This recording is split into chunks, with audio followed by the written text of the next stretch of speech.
For today, we're talking to Dr. AArain and Ms. Hussain, and the topic is Afghanistan and Pakistan.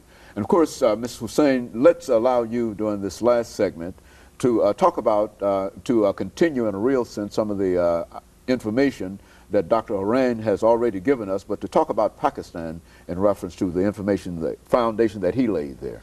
Well, and besides having a family by marriage in Pakistan, my family in America has always been involved in the defense of the United States. My older brother was a naval officer during the Vietnam War. My two nephews fought in Iraq, and I have a nephew, George, right now fighting in Afghanistan. And I feel it is our duty as Americans, in remembrance of the blood that's been shed and the lives that are being risked, we have to learn from the lessons of history that Dr. AArain was referring to.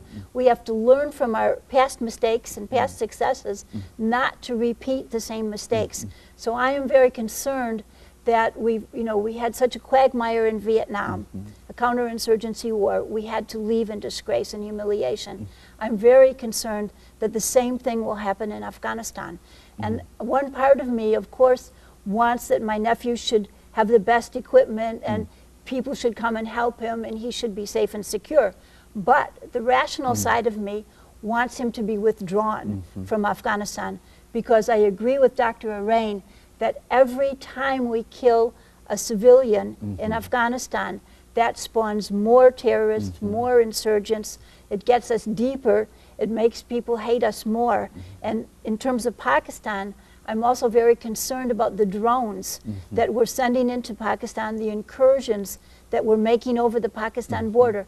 Every time we kill a Pakistani, he has brothers, he has sons, he has nephews, he has family, neighbors, community that then feel honor bound to fight in his honor. So we create many more enemies than we eliminate. And that's my #1 concern. I think it would be a terrible mistake for President Obama to send more troops into Afghanistan. And I also think it would be a terrible mistake to use more drones, more cruise missiles, more incursions into Pakistan, and create more enemies than we have already.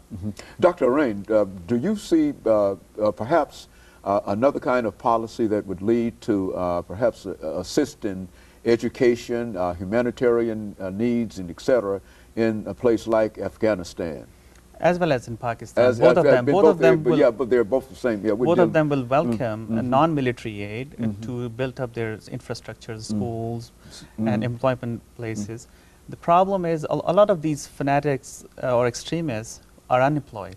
There is poverty in that region. That's why they get recruited by Taliban. They are being paid in like thousands of dollars to go and commit suicide bombing, so their family can be taken care of. If we provide employment there, and this is a good thing that what U.S. Aid is coming to Pakistan in the shape of Kerry Lugar bill.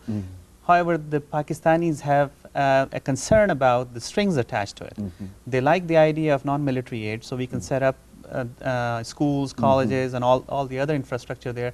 But there are certain conditions which Pakistanis are in uproar because they want the Pakistani army to move the army from the eastern border with India towards the western border. Also, they would allow, they want us to allow drone attacks wherever U.S. wants. That is an encroachment on our sovereignty.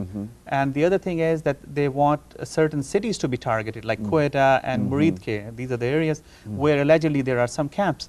But I think there is lack of trust between U.S. and Pakistan army, as well as the rulers. They should build trust, and they should empower Pakistanis and Pakistan army to take action against these camps. But above all, I think you're simply saying what she has already said.